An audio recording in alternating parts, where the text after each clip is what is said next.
Have you ever stopped to think about how much time we really have? The question seems simple, almost banal. But the implications of our perception and use of this finite resource are, in fact, extraordinary. We live in a constant race, whether against work deadlines, personal goals, or simply against aging. The feeling that time is slipping through our fingers is almost universal, an intrinsic human experience. But what happens when this perception of time clashes with the very nature of reality? What if the way we observe time and the things around us could somehow influence time itself and the reality we perceive? Many of us assume that time is a straight line, a relentless and uniform flow that drags us forward, regardless of our desires or actions. It is a convention, a measure, a tool for organizing our lives. However, what quantum physics and the psychology of consciousness suggest is something much more complex and fascinating. Time may not be as objective and external as we think. Could it be that by trying to skip or speed up certain parts of our existence, by ignoring the depth and complexity of moments, we are actually losing more than we gain? This guide isn't about giving quick tips to save minutes. It's a profound exploration, a journey that challenges our most basic assumptions about time, consciousness, and how we experience reality. We'll delve into the frontiers of science and philosophy to unravel how our own observation shapes the universe we live in, and how this is reflected in our subjective experience of time. Prepare to question everything you thought you knew, because time and how you experience it is about to become much more interesting. This isn't about magic, but about a deeper understanding of the hidden mechanisms that govern our existence. Throughout this conversation, we'll discover that the act of observing isn't passive. It's active, transformative, and intrinsically linked to the very fabric of reality. And this has direct implications for how we navigate our time, how we make decisions, and how ultimately we live our lives. This isn't an invitation to passively watch, but to actively participate in understanding. The promise here is a new perspective on one of the most fundamental aspects of our experience: time. And by better understanding its multifaceted nature, we can begin to shape our own temporal experience in ways we perhaps never imagined possible. It's an opportunity to not just watch time pass, but to truly experience it, to fully understand it, and perhaps even influence it. Hence the insistence on not skipping ahead. What lies ahead will open your mind to a universe of possibilities that reside within and around you, shaping your time and your reality in subtle yet profound ways. The perception that we have little time is not just a popular saying. It may be a manifestation of how our consciousness interacts with the temporal structure itself. If we consider classical physics, time is an absolute dimension, a river that flows continuously and universally for all observers. Newton described it as something that passes uniformly, unrelated to anything external. However, with the advent of Einstein's relativity, this immutable view began to unravel. The idea that time can expand or contract depending on speed and gravity already introduced an element of subjectivity, even if still anchored in measurable and objective physical laws. But it is in the field of quantum mechanics that the relationship between observer and reality becomes truly disconcerting. The famous double-slit experiment, for example, demonstrates that subatomic particles such as electrons behave radically differently depending on whether they are being observed or not. When there is no observer, the particles exhibit wave-like behavior, scattering and interfering with themselves. However, the moment an observer, a measuring instrument for example, tries to determine which slit the particle passed through, it behaves like a discrete particle, choosing a defined path. This suggests that the act of observing is not merely a passive recording of reality, but an active process that appears to influence and define the state of the observed reality. What if this observer's influence extends beyond the subatomic world and manifests itself in our everyday experience, especially in relation to time? Could it be that our own anxiety about time, our anxiety about not having enough time, is itself a form of observation that shapes our perception and consequently our experience of time? By focusing on lack, on scarcity, we are actively creating a reality where time seems to evaporate more quickly. In contrast, when we are immersed in an activity that completely absorbs us, what psychologists call a flow state, the notion of time seems to disappear. Hours become minutes and the pressure of time dissipates. This is not a passing illusion, it is a powerful demonstration of how our mental state and our focus of attention can radically alter our subjective experience of the passage of time.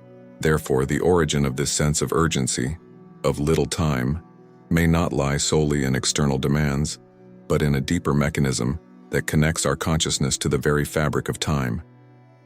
The question that arises is, are we inadvertently acting as observers, defining a scarce and hurried time for ourselves?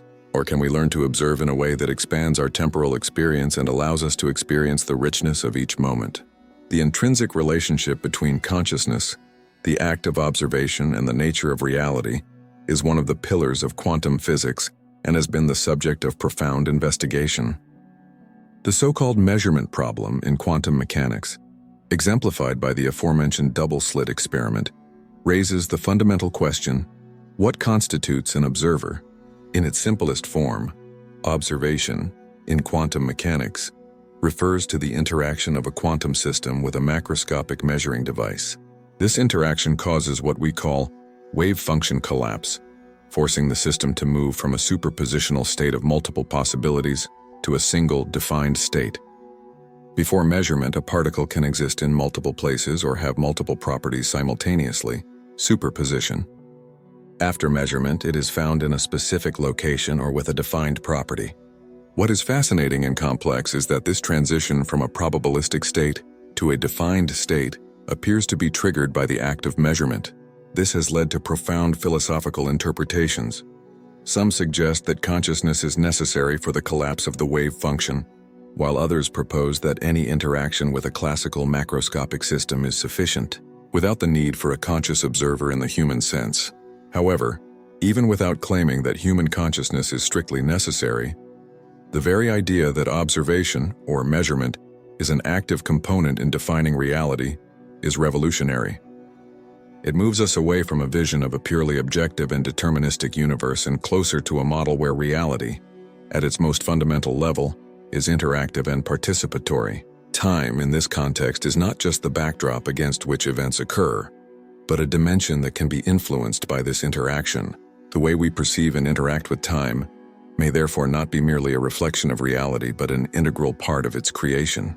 By internalizing this idea, our own subjective experience of time, the feeling that it is running out, the longing for more moments of tranquility, or the frustration with wasted time, can be understood not as an external problem to be solved with greater organization, but as an invitation to examine our own role as observers of our own timeline. If each act of observation seems to define the state of affairs at the quantum level, we can speculate that our focused attention on temporal scarcity actively collapses our experience into a state of limited availability, while a different approach to observation could open the door to a richer and more abundant temporal experience.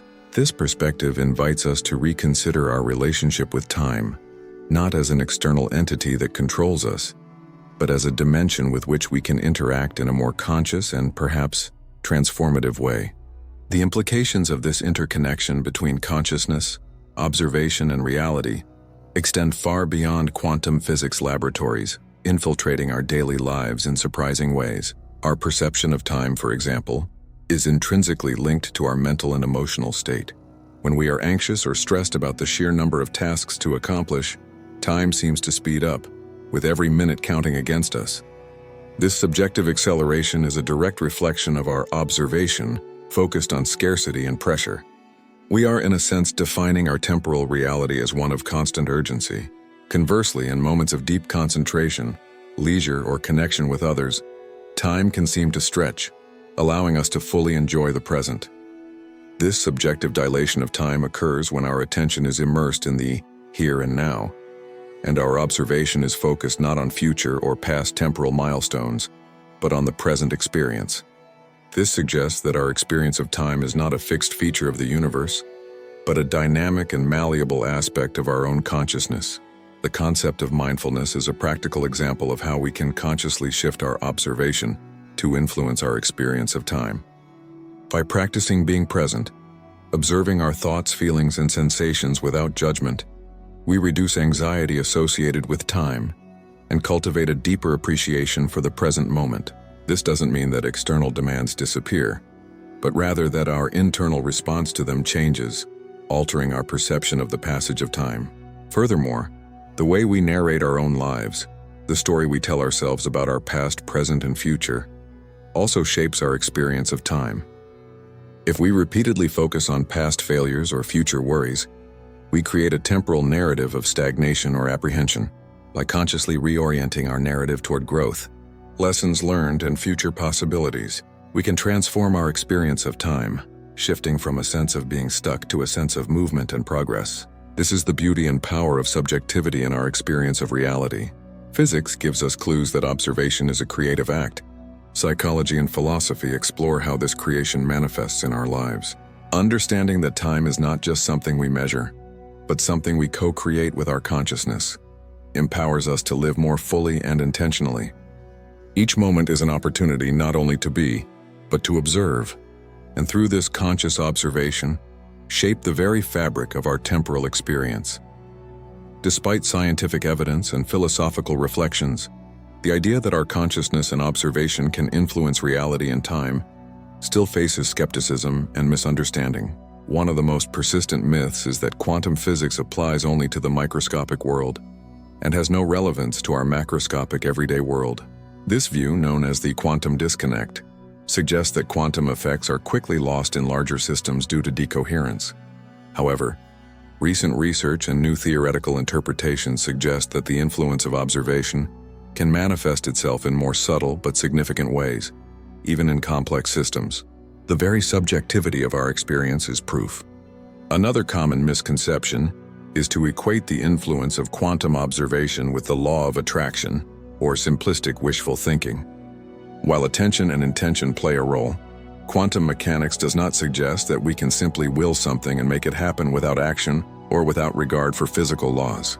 The influence is more in the way we interpret and relate to reality, how the act of observation shapes the probability of certain outcomes, rather than as a magical alteration of natural laws. The question of whether it is human consciousness itself that causes the collapse of the wave function, or whether it is the interaction with a classical system, is an ongoing debate among physicists. Some interpretations, such as Eugene Wigner's, suggest a central role for consciousness, while others, such as the Copenhagen interpretation, focus more on the physical interaction of measurement. What is indisputable in any interpretation is that observation or measurement is an active element, not a mere spectator. Challenges arise when we try to directly apply these concepts to control time. We are not talking about time travel in the science fiction sense, but about influencing the experience of time. Skepticism is healthy, as it forces us to seek evidence and refine our understanding.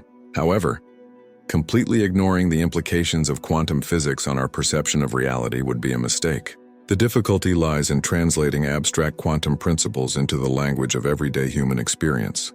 The debate is not about denying the objectivity of the world, but about recognizing that our relationship with this objectivity is much more complex than we imagined, and that our own consciousness plays an active and fundamental role in constructing the reality we experience, including our experience of time. As we reflect on the journey we've taken, from the overwhelming feeling of little time to the depths of quantum physics and the psychology of consciousness, it becomes clear that our experience of time is far more malleable and participatory than most of us allow ourselves to believe. The idea that the act of observing, of paying attention, of being conscious, is not just a passive reflection of reality, but an active element in its very definition, is one of the most revolutionary in modern science. When we feel rushed, it's because we are, at a fundamental level, observing a reality where time is scarce. If instead we focus our attention on the richness of each moment, on gratitude for the present, on immersion in our activities, we begin to co-create a different experience of time. This isn't an excuse for procrastination or avoiding responsibilities. It's an invitation to a more conscious and intentional approach to life. It's about understanding that while we can't control the objective flow of time, we have extraordinary power over our subjective experience of it. The curiosity that drove us on this exploration is, in itself, a form of active observation, an observation directed toward understanding. And this same curiosity can be the key to unlocking a fuller and more satisfying relationship with time. Instead of trying to skip moments or feeling like we're always racing against the clock, we can choose to fully engage with the present, recognizing that each instant possesses a depth and importance that only reveals itself when we allow our awareness to be truly present. The question that remains, and which each of us must answer with our own actions and attitudes, is, How will you choose to observe your time from now on? The answer will shape not only your perception, but the very fabric of your existence. Entering a new layer of our temporal exploration, we will now focus on synchronicity and how the perception of seemingly unrelated but meaningfully connected events can be a manifestation of our interaction with time on a level that transcends linear causality. Carl Jung coined the term synchronicity to describe the occurrence of two or more events that have no obvious causal relationship but seem linked by meaning. For example, you're thinking intensely about a childhood friend you haven't spoken to in years and suddenly they call you. Or you're struggling with a complex problem and unexpectedly stumble upon a crucial piece of information in a random book or in a casual conversation. These happy accidents or meaningful coincidences often lead us to question whether there is a hidden pattern in the universe, an underlying order that connects events in ways we don't fully grasp through conventional logic. From the perspective of interconnected consciousness and non-linear time, these synchronicities can be interpreted as moments when our individual perception tunes in to a broader flow of events. Rather than viewing time as a succession of isolated causes and effects, we can begin to envision it as a field where meaning and probability intertwine. The act of observing in this context is not just about recording what happened, but about recognizing and making sense of emerging patterns. Our intention and mental state can, in fact, attract or facilitate the occurrence of these meaningful connections. If we are searching for a solution, our mind may be more receptive to picking up signals and correspondences that would otherwise go unnoticed. This does not imply time manipulation, but rather a form of co-creation of meaning within its structure. Delving deeper into the nature of synchronicity, we can consider the perspective of field physics. If the universe is at its core a unified field of energy and information, then the divisions we perceive, of space, time, and individual events, are largely constructs of our limited perception. Synchronicity, then, would be a glimpse of this underlying unity. When we experience a meaningful coincidence, it is as if two seemingly separate lines of temporal development suddenly intersect at a point of shared meaning. Imagine time not as a straight line, but as a vast tapestry, where each thread represents a line of events. Rather than seeing only immediately adjacent threads, synchronicity would be like glimpsing connections between distant threads that share the same color or texture of meaning. The observer in this scenario becomes a pattern receiver, someone whose focused attention on a certain theme or intention makes them more attuned to the resonances of that theme in the larger temporal field. This attunement is not an imposition but an opening. For example, when you decide to learn a new skill like playing the guitar, you suddenly start noticing ads for lessons everywhere, meeting people who play guitar, or hearing songs featuring the instrument. Previously, this information was present, but your attention wasn't focused on it, and your observation of the world didn't capture it as relevant. Now, your intention and focus create a kind of lens that refines your perception, making you more receptive to these synchronistic events. Expanding on the practical application of these insights, consider how synchronicity can be used to navigate complex decisions in our lives. Instead of relying solely on logical analysis and predicting outcomes, which are often limited by our incomplete understanding, we can begin to pay attention to these messages from the universe. If you're torn between two career opportunities, for example, and begin experiencing a series of synchronicities pointing you in the right direction, perhaps consistently meeting people who have thrived in that field, hearing unexpectedly relevant advice about it, or even dreaming about it, this can be a valuable indicator. It's not about replacing rational thinking, but about integrating it with a more intuitive form of perception. The key is developing the ability to discern between mere random coincidences and meaningful synchronicities. This requires a state of mindfulness, a willingness to notice details, and a trust in the idea that meaning can emerge from unexpected sources. Consider a situation where you feel unmotivated to continue a personal project. Suddenly, you come across an inspiring story of someone who faced similar challenges and achieved success. Or a friend casually mentions a resource that perfectly applies to your obstacle. These events, though seemingly unrelated to your immediate struggle, can serve as a boost, an external confirmation that you're on the right path or that perseverance is worth it. This awareness of synchronicity changes our relationship with time. Instead of seeing it as an adversary, we begin to perceive it as a potential collaborator, A field where our intentions and the flow of the universe can align in beautiful and useful ways. Another crucial layer to understanding synchronicity is its relationship to our own personal evolution and life purpose. Jung postulated that synchronicities often occur in moments of transition or deep psychological need, serving as guides or signs that we are on the right path to individuation, the process of becoming a whole and integrated being. When we are searching for a deeper meaning in our lives, our awareness becomes more acutely aware of the signs that point in that direction. Imagine you are at a point in your life where you feel lost and question your purpose. You may begin to notice a recurring theme in your thoughts, in conversations, in books you read, or in films you watch, something that resonates deeply with you and seems to offer a glimpse of direction. These themes are not accidents. They may be the synchronicities themselves drawing your attention to a path of self-discovery and fulfillment. Our own active observation of these meaningful connections is not only an act of recognition, but an act of validation, which in turn can strengthen the very occurrence of these synchronicities. By giving importance to these events, we are, in a sense, strengthening the psychic energy that manifests them. It is as if the universe is responding to us, offering subtle and encouraging feedback on our journey. Cultivating this synchronic awareness is therefore an exercise in trust in the process of life, trust in our intuition, and trust in the idea that there is a meaningful order, albeit invisible, weaving reality around us, affecting how we perceive and experience time. Still exploring the intricate fabric of our temporal experience, it's crucial to examine the role of biological rhythms and natural cycles in how we perceive and experience the passage of time. Our existence as living organisms is intrinsically linked to cyclical patterns. Day and night govern our periods of activity and rest. The seasons dictate our cycles of production and renewal, and even heart and respiratory rhythms create a continuous flow of moments that make up our experience. Ignoring these innate rhythms, constantly seeking to accelerate or force time, is like swimming against a powerful current, exhausting and ultimately counterproductive. Chronobiology, the branch of science that studies these rhythms, reveals that our bodies and minds function optimally when aligned with these natural cycles. For example, exposure to sunlight during the day and darkness at night are crucial for regulating our circadian rhythm, which in turn affects our mood, energy, cognition, and even our perception of time.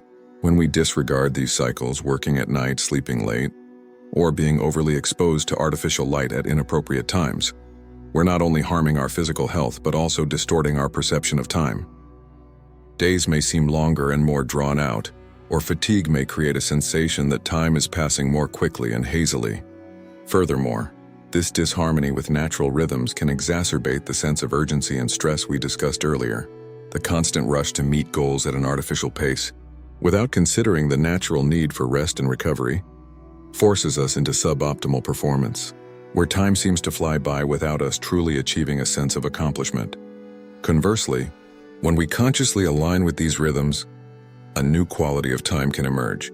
Consider the experience of someone who adopts a routine more attuned to the sun, waking with the morning light, performing tasks that require more mental energy during the body's natural peak alertness, and reducing activity as the day wanes. This person may find that days, instead of being rushed and fragmented, become more fluid and manageable. The feeling of having little time may diminish, not because the clock is ticking fewer hours, but because the quality of temporal experience has transformed. Time is no longer an enemy to be fought, but a partner in a natural flow. This attunement to biological rhythms also extends to larger cycles. Think of gardening, for example. An experienced gardener understands that plants have their own rhythms of growth, flowering, and rest. Trying to force a plant to grow faster or produce fruit outside its natural season often results in weak or sterile plants. Likewise, our own personal cultivation requires recognizing these periods of growth, flourishing, and equally importantly, rest and strategic dormancy. Therefore, practicing activities that respect these rhythms, such as guided meditation that follows conscious breathing patterns, physical exercise that takes into account cycles of effort and recovery, or even the simple practice of watching the sunset, can reconnect us with a more authentic dimension of our temporal experience. This reconnection allows us not only to manage our time more effectively, but more deeply to experience it with greater presence, serenity, and purpose, transforming the perception of scarcity into an appreciation for the abundance inherent in each moment, lived in harmony with our own being. Expanding this perspective to a more abstract level, we can consider how the personal narrative, constructed and maintained by our own minds, acts as a temporal filter. The way we tell our life story, both to ourselves and to others, is not simply a recounting of past events. It is an active construction that shapes how we perceive the present and anticipate the future. If the predominant narrative is one of struggle, scarcity, and haste, our brain will constantly seek and interpret events that confirm this story, generating a vicious cycle where time seems to slip away. On the other hand, if our narrative focuses on growth, learning, moments of connection, and overcoming challenges even in the midst of challenges, our temporal experience tends to become richer and less focused on speed. Think of a high-performance athlete. Their internal narrative is one of discipline, continuous effort, and the pursuit of excellence. Each workout, even the most arduous, is seen not as a temporal burden, but as a necessary step toward a greater goal. Their time is invested, not wasted. In contrast, imagine someone who constantly sees themselves as a victim of circumstance, always overwhelmed and lacking time for themselves. Their narrative may be filled with phrases like, "I never have time for," or "I'm always rushing," which serve as automatic confirmations of their temporal reality. This narrative, when internalized, acts as a filter that prioritizes the perception of urgency and scarcity, making every minute count against the individual. Furthermore, the way we use language to describe our experience of time has a direct impact on shaping it. If we consistently use metaphors of lost time, time that doesn't return, or counted time, we are reinforcing a view of time as a finite and irretrievable entity over which we have little control. This can generate anxiety and a sense of powerlessness. However, by exploring new metaphors, we can begin to shift our relationship with time. Consider metaphors of time investment, time as opportunity, or time as space to grow. By reframing our language, we are, in effect, reconfiguring the structure of our temporal perception. It's similar to a photographer shifting the lens. The scene remains the same, but what is highlighted and how sharply it appears changes dramatically. Consequently, by becoming more conscious of the narratives we tell about our time and the language we employ, we can begin to actively deconstruct perceptions of scarcity. This doesn't mean ignoring deadlines or responsibilities, but rather approaching them with a different mindset. Instead of feeling like time is consuming us, we can feel like we're using our time intentionally, even if that time involves periods of rest or reflection, which are, in themselves, valuable investments in our future well-being and productivity.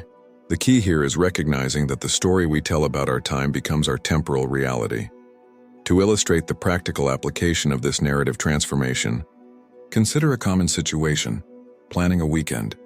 A time scarcity narrative can lead to an overcrowded schedule, a desperate attempt to make the most of every minute, resulting in exhaustion and the feeling that the weekend flew by without any real rest. On the other hand, a time as an opportunity to recharge narrative can lead to more balanced planning, prioritizing rest, pleasurable activities, and moments of genuine connection, resulting in a feeling of revitalization and the realization that the weekend was, in fact, rich and satisfying, even if less productive in the conventional sense. However, it's crucial to avoid the trap of blaming yourself for having a scarcity narrative. These narratives are deeply ingrained and often shaped by external influences and past experiences. The goal is not immediate perfection, but the awareness and intention to gradually rewrite our temporal history. Starting small, like noticing and rephrasing a single sentence about the weather each day, can be an effective starting point. Furthermore, our relationship with death as the absolute limit of time indirectly influences our perception of time throughout life. Awareness of finitude, rather than generating despair, can paradoxically intensify our appreciation and the value we place on present moments. Existentialist philosophers argue that the awareness of mortality forces us to confront the nature of our time and question how we are using it. When we realize that our time is limited, we are driven to live more authentically, to seek meaning and not to postpone what is truly important. Consider individuals facing serious illness. Many report a heightened clarity about what truly matters, a deep appreciation for small pleasures, and a sense that each day is a precious gift. This experience, though dramatic, reveals the intrinsic power that awareness of temporal finitude can have in transforming our experience of time. Thus, far from being merely a source of anxiety, finitude can be a catalyst for a richer and more meaningful experience of time. By embracing the idea that our time is in fact limited, we can find the motivation to live more fully in the present, transforming the perception of little time into an appreciation for the preciousness of each moment. Exploring how our perception of time can be shaped by repetitive behavior patterns and habit formation leads us to an even more granular understanding of our interaction with the flow of time. Many of our daily actions become automatic, almost without thought. We wake up, have coffee, go to work, and return home. These rituals create a predictable structure in our lives. While this automation is essential for efficiency, it can also lead to a kind of temporal anesthesia. When each day resembles the last, the distinction between moments fades. Constant repetition can cause consciousness accustomed to this monotony to stop actively registering the passage of time. It's as if the brain, to optimize resources, goes into autopilot mode, where the experience of time becomes diffuse, a uniform haze rather than a sequence of distinct events. Furthermore, seeking out novelty and diverse experiences in contrast to the immutable routine can be a powerful way to rejuvenate our perception of time. Deliberately introducing variations, a different route to work, a new recipe, trying an unfamiliar activity, forces our brains to break out of repetition and pay closer attention to what's happening. Each new experience, no matter how small, acts as a temporal marker, solidifying memory and reinforcing the sense that time is actively progressing. Conversely, the very nature of habits, when left unexamined, can create an illusion of temporal stagnation. If our habits keep us stuck in behaviors that no longer serve us, they create a loop where personal progression is hindered, even as the days continue to pass. The feeling of being stuck in the same place can be a direct reflection of behavioral habits that impede evolution. Think of someone who complains about not having time to start a new project, but who spends hours on social media without purpose. Time is, in fact, being consumed, but in a way that reinforces the narrative of scarcity and lack of progress. Therefore, critically analyzing our habits, identifying those that distance us from our goals and replacing them with more constructive practices is a fundamental act of temporal reclamation. It's not about adding more activities, but about optimizing the quality of the time we already have, directing it toward actions that promote growth and meaning. This optimization is not about speed, but about intention and alignment. Furthermore, how we handle moments of unplanned idleness, those unexpected gaps between commitments, reveals a lot about our relationship with time. In a culture that values constant productivity, unplanned idleness is often seen as wasted time, a void to be filled with more tasks or distractions. This aversion to idleness prevents us from using it as a valuable opportunity for reflection, creativity, or simply being present. In this sense, the conscious practice of embracing these moments of pause, allowing the mind to wander freely without the pressure of being productive, can, paradoxically, enrich our perception of time. Conscious idleness can lead to unexpected insights, creative problem-solving, and a reconnection with our own thoughts and feelings, all of which reinforce the richness and depth of our temporal experience, rather than a superficial escape or a race against the clock.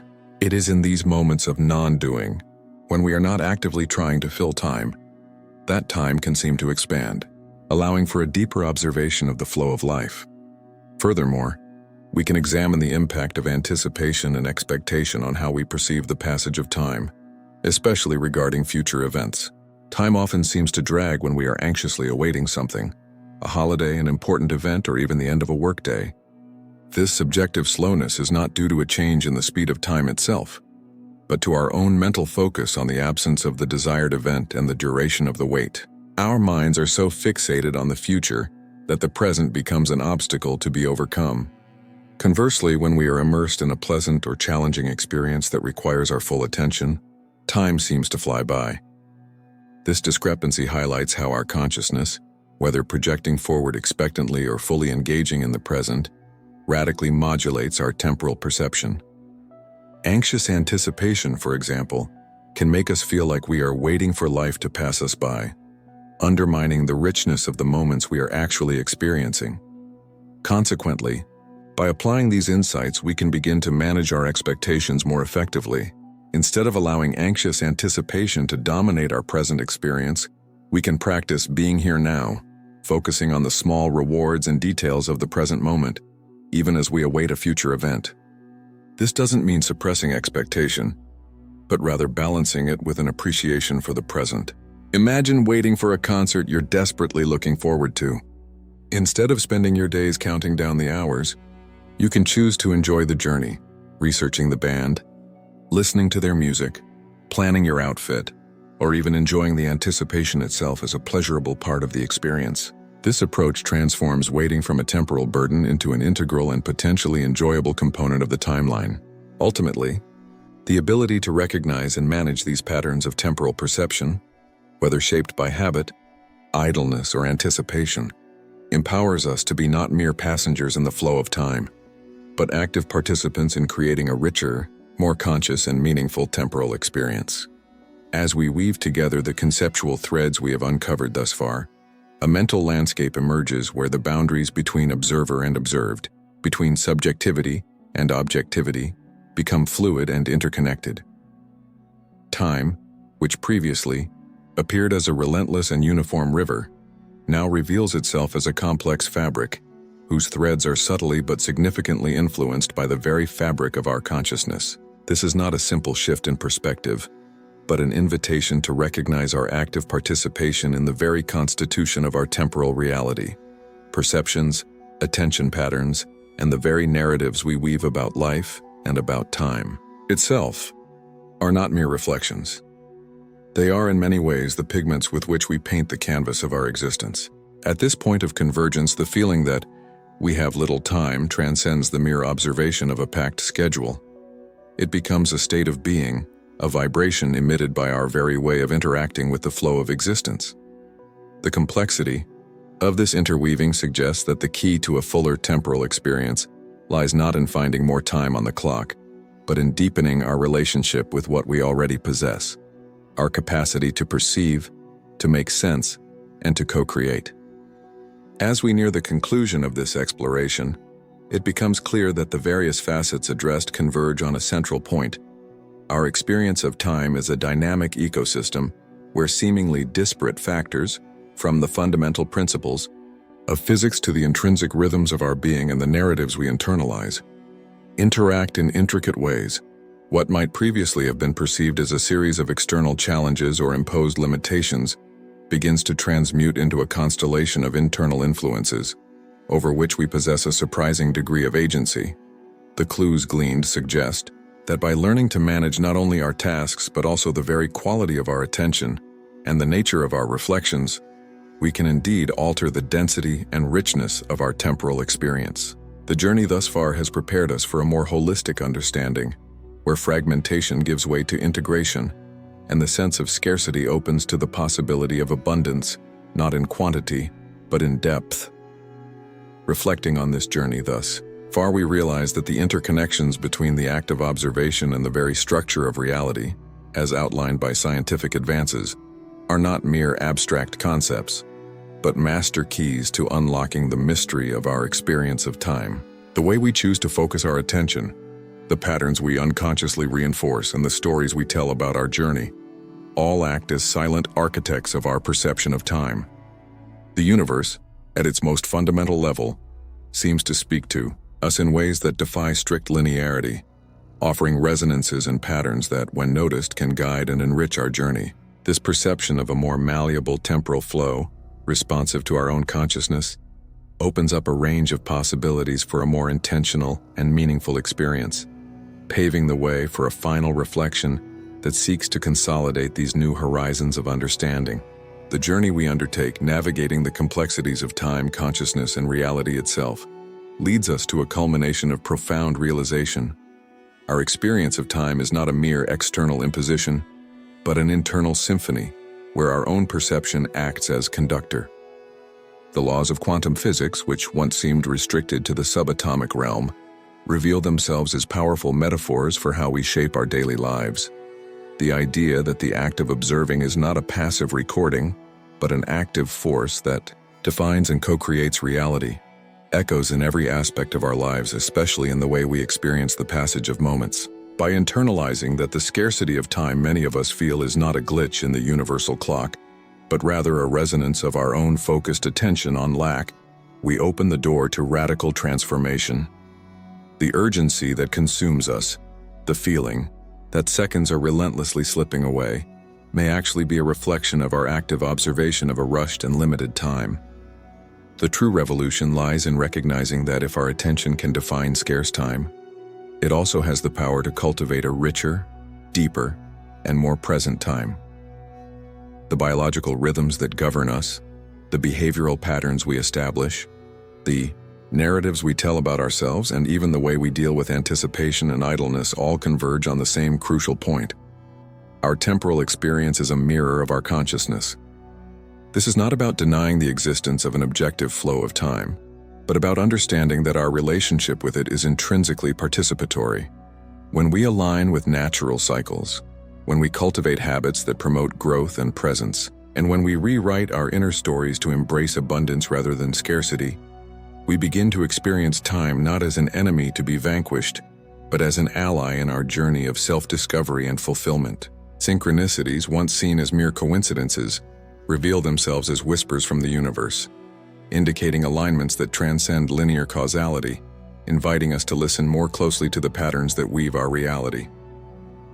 The final lesson, revealed in this exploration, is that the power to transform our relationship with time lies not in manipulating the external universe, but in cultivating inner wisdom. Understanding that our consciousness is a field of active influence empowers us to emerge from passivity and embrace our ability to shape the experience of the present.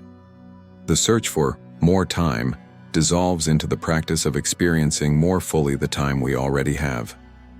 True practice begins now, with the renewed intention to observe the world and ourselves with a different perspective, one that recognizes the depth and malleability of time, and that chooses, moment by moment, to weave an existence rich in meaning, presence, and fulfillment.